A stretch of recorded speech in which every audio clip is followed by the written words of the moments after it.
Bonjour, bonjour, bonsoir mes amis. C'est un plaisir que nous nous retrouvions encore une fois de plus sur notre chaîne, là où nous nous ajoutons de la valeur par rapport à notre objectif. On s'est dit, c'est là où nous allons rester chaque fois pour pouvoir nous motiver, pour pouvoir garder toujours la chaleur, de pouvoir investir, de pouvoir continuer avec nos objectifs. Voilà. Donc aujourd'hui, je suis venu encore une fois de plus pour que nous puissions nous entretenir sur comment faut-il garder la motivation devant un fait, devant un objectif, devant quelque chose où vous êtes assigné. Comment garder un peu cet objectif-là jusqu'à ce que vous allez accomplir cela. Voilà un peu ce que nous allons nous entretenir un peu ce matin, tout à l'heure là. Voilà, si c'est pour la première fois que tu me découvres, je suis heureux de pouvoir me présenter. C'est moi, c'est Ephraim Kalara. Je suis entrepreneur, je suis businessman, je suis aussi investisseur. Sur cette chaîne, nous partageons de l'investissement, nous partageons du business, nous partageons aussi de l'entrepreneuriat. Voilà, les valeurs qui nous entourent et aussi qui nous rapprochent sur cette chaîne. Donc, je m'arrêterai de faire trois choses. La première chose, c'est que abonne-toi sur cette chaîne. La deuxième chose que tu vas faire, c'est de pouvoir activer la cloche de la notification pour que tu ne rates pas une vidéo que nous allons partager sur cette chaîne qui va t'ajouter de la valeur.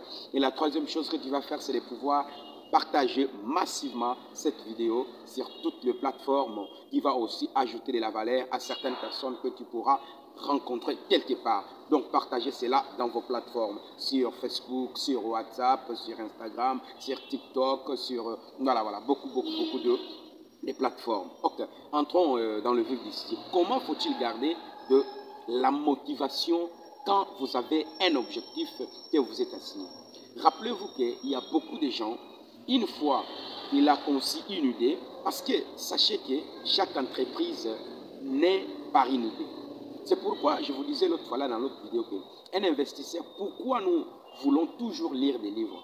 Nous voulons lire des livres et expérimenter, c'est parce que dans des livres, il y a beaucoup de pépites d'or qui va faire en sorte que vous allez vous retrouver avec beaucoup d'idées et de ces idées-là vont naître vos entreprises, de ces idées-là vont naître vos business, vos plans. C'est par rapport à ces idées-là que vous allez avoir toutes ces choses. C'est pourquoi un entrepreneur, c'est celui qui lit chaque fois. C'est celui qui ajoute de nouvelles connaissances. C'est par rapport à ces connaissances-là qu'il va évoluer. Donc, pour garder la motivation sur un objectif donné, une fois vous êtes assigné, vous pouvez vous réveiller aujourd'hui. Et demain, vous n'avez pas cette motivation-là. Parce que vous avez rencontré une opposition, c'est parce que vous avez rencontré quelque chose qui vous a un peu embrouillé dans votre vie. Voilà, vous allez vous dire en tout cas ça ne va pas tenir, ça n'ira pas. Je vais te raconter une histoire sur Alibaba. Alibaba, c'est le premier plateforme de vente en ligne. Alibaba est en Chine. Alors, quand Alibaba a commencé en Chine, il y a, je crois, quelques 30 ans, 40 ans passés, l'Internet n'existait pas en Chine. Comme l'Internet n'existait pas, il y a eu le fondateur d'Alibaba qui est allé en Amérique rendre un peu visite à son camarade. Et quand il est allé, il l'a trouvé. Et il lui a dit, ils sont partis dans son job, là où il faisait, il avait 4 ou 5 ordinateurs comme ça.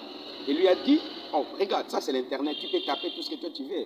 Hein, ce qui te passe en tête, ça c'est l'Internet. Non, je ne sais pas l'Internet encore, c'est quoi, je ne sais pas. Hein, je ne sais pas comment utiliser la machine. Non, tape seulement ce qui va t'arriver en tête et tu vas voir ce qui va se passer. Alors, il a tapé le mot bière à l'intérieur. Quand il a tapé le mot bière, il a retrouvé les informations sur toutes les bières. Le bière américaine, le bière européenne, le bière, il y a beaucoup de nature de bière. Mais néanmoins, sur la Chine, il n'y avait rien. Alors, il a tapé le mot Chine, aucune information. Il s'est dit, mais c'est quoi ça? Il n'y a pas une information pour la Chine. Il est revenu en Chine et il a démissionné. Il était professeur, il a démissionné de son travail. Il a rassemblé 24 de ses amis. Et quand il a rassemblé 24 de ses amis, il leur a dit, voilà, je viens de l'Amérique, voilà ce que j'ai retrouvé là-bas. Il y a quelque chose qu'on appelle l'Internet. Alors, j'ai tapé les mots, il y a beaucoup d'informations. Est-ce que nous ne pouvons pas faire cela ici en Chine? Il a dit, mais comment on va le faire? Sur 24 de ses amis, 23 étaient contre. Ils lui ont dit, mon frère, ça ne marchera pas. Ça ne marchera pas, abandonne cette idée. Tu n'as pas le machine, tu n'as pas l'Internet, tu n'as rien du tout ici. Comment ça va marcher? Et il y a eu seulement un de ses amis qui lui a dit, si tu as besoin de faire ça, fais-le, ça marchera. Ils se sont séparés avec les poissons. Il est rentré dormir. Toute la nuit, il n'a pas dormi. Il a pensé. Le matin, quand il s'est réveillé, il a dit, je vais les faire. Et quand il a dit, je vais les faire, il a gardé la motivation, la même motivation qu'il avait dès le début. Parce que tu peux avoir l'idée aujourd'hui, en te réveillant demain, compte tenu d'autres positions que tu vas rencontrer, compte tenu des problèmes que tu vas rencontrer, alors tu vas voir que non, toutes ces choses-là que tu avais hier n'existent plus pour toi, alors tu abandonnes. Là, tu n'es pas un entrepreneur. Quand toutes les conditions sont réunies, alors on n'a pas besoin de toi. Quand déjà ce que toi tu veux faire, ça existe, cela signifie qu'on n'a pas besoin de toi. On a besoin d'un entrepreneur quand la solution n'existe pas. Un entrepreneur, c'est celui qui scanne son milieu où il vit. Quand il scanne cela, il regarde, il étudie de gauche à droite, il trouve des problèmes, il identifie des problèmes. Après avoir identifié des problèmes, alors il donne des solutions à ces problèmes-là. Voilà un entrepreneur. Pas seulement tu as quelque chose, aujourd'hui et demain tu ne l'as pas, tu dis que tu es un entrepreneur, c'est celui qui garde toujours la motivation. Donc, si tu as une idée, tu veux concevoir, sache que tu rencontreras d'opposition. Tu rencontreras des gens qui vont te décourager. Tu rencontreras des gens qui vont te faire en sorte que tu puisses abandonner, tu puisses faire tout ce que tu veux. Mais peu de gens vont t'encourager à pouvoir avancer avec ton idée que toi tu as conçue là. Alors, toi-même, tu dois être d'abord bien armé pour pouvoir garder cela en toi. Afin que même si l'opposition arrive, même si des problèmes arrivent, tu ne peux pas abandonner ce que tu t'es assis. Voilà comment tu vas. Alors, pour avoir cela, tu dois continuer toujours à lire, tu dois continuer toujours à faire des recherches. Pourquoi? Vous savez, une entreprise, pour que ça se soit, tout au plus, pour que tu puisses savoir cela, il faut 5 ans. Dans chaque domaine, pour être spécialiste, vous devez passer 5 ans. Dans d'autres domaines, c'est 6 ans, 7 ans. Donc 5 ans au minimum. 5 ans au minimum, tu as l'expertise sur tout ce que toi tu as, sur un domaine quelconque où toi tu t'es assigné pour pouvoir comprendre. Donc tu auras 5 ans. Mais malheureusement pour les Africains, il peut commencer un job aujourd'hui, 2 mois, 3 mois, ça ne marche pas, il abandonne. 2 mois, 3 mois, ça ne marche pas, il abandonne. Donc, tu ne peux pas abandonner. Comme tu es un investisseur, comme tu es un businessman, tu ne peux pas abandonner. C'est parce que tu as toujours des objectifs. Excusez-moi, tu as toujours des objectifs et ces objectifs doivent être très hauts. Tu vas les amener très haut pour que tu puisses garder cela. Voilà un peu ça, c'est la chose qu'un entrepreneur doit savoir dans sa tête. Que pour garder la motivation, il faut toujours toi-même, tu continues à pouvoir t'instruire, tu continues à pouvoir étudier, tu continues à pouvoir t'encourager toi-même, être fort moralement, mentalement. Alors si tu n'es pas fort mentalement, sois seulement un salarié. Alors on va penser la modalité de vivre pour toi, la modalité de paye, le mode de tout. On va penser pour toi. Maintenant, toi, tu seras là comme un exécutant simplement. Tu exécutes et tu exécutes les ordres de quelqu'un d'autre. Là, ça ira mieux. Mais si tu veux être un leader, si tu veux être un entrepreneur, tu veux être un investisseur, tu dois avoir la morale très haut. Tu dois être très élevé dans toutes choses. Sinon, ça ne marchera plus. Ça ne marchera plus. C'est pourquoi aujourd'hui, on voit chez nous, en Afrique précisément, rien ne marche. Pourquoi? Parce que les gens veulent seulement du tic au tac. Ils veulent seulement qu'il fait quelque chose aujourd'hui, ça marche, demain il a l'argent. Non, même si tu lui dis, achète un peu nectar quelque part, plante, le bananier, plante, le mandarinier, plante, tout ce qu'il dit non. Pendant 5 ans, récolter quelque chose, attendre pendant 5 ans. Voilà. Mais il y a des sociétés qui ont commencé, qui ont fait des 100 ans.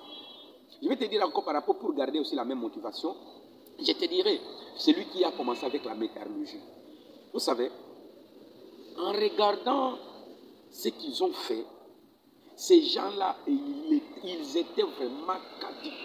Ils avaient la motivation très haut. Même si vous regardez Facebook, Mark Zuckerberg, le fondateur de Facebook, ne pensez pas qu'il a seulement commencé avec le Facebook. Il a commencé à faire beaucoup de choses avant qu'il arrive sur Facebook. Et Facebook n'a pas commencé aujourd'hui à avoir des milliards de gens qui se sont abonnés, non. Ils ont commencé petit. Il a commencé petit, il était dans le garage, il a été abandonné. Regardons Ford qui a commencé avec le modèle de voiture, celui qui est l'inventeur de voitures, Ford. Quand il a commencé son idée là, tout le monde était contre. Non, un truc qui marche dans la rue, pour ça, ça ne marchera pas. Il a dit, je vais inonder le monde entier de ces voitures. Et aujourd'hui, nous avons Ford partout dans le monde entier. Ouais, donc, c'est la motivation qu'il avait. Si vous pouvez regarder, même aussi, l'autre qui a créé l'ampoule à incandescence, il a fait 9000 échecs. 9999 échecs. Et le 1000e, il a réussi. Et nous avons aujourd'hui l'ampoule à incandescente. Ouais, donc c'est toujours la motivation. Si vous avez la motivation, c'est alors que vous allez tenir sur ce que vous voulez faire. En dehors de cela, je te dis mon frère, rien ne marchera. Rien ne marchera. Donc, sois fort. Pour que tu puisses être fort, commence toujours à étudier. Donc, si tu veux avancer dans ce que tu fais, nous sommes là pour t'accompagner. Nous sommes là pour t'accompagner. Écris seulement sur nous avons aussi une autre chaîne dans laquelle nous activons chaque fois. Et c'est cette chaîne que nous parlons. Si tu vas sur Facebook, tu tapes Efra Business. Nous avons une page Facebook où nous partageons chaque fois un peu de motivation. Donc abonnez-vous aussi sur notre page Facebook Efra Business. C'est là où nous sommes. Aussi nous partageons un peu d'informations. Abonnez-vous massivement. Et nous avons aussi notre Instagram. Nous avons aussi TikTok. Voilà, nous sommes dans tous les réseaux. Voilà un peu ce que nous avions aujourd'hui pour vous dire. Donc, si pour la première fois que tu me découvres, je suis Ephraim Kalala, je suis investisseur, entrepreneur et businessman. C'est cette chaîne où nous parlons de l'investissement sur du business. Donc, abonnez-vous massivement sur cette chaîne pour que cela vous ajoute de la valeur. Voilà un peu. Merci. À tout à l'heure. On nous revoit dans une autre vidéo. Ciao.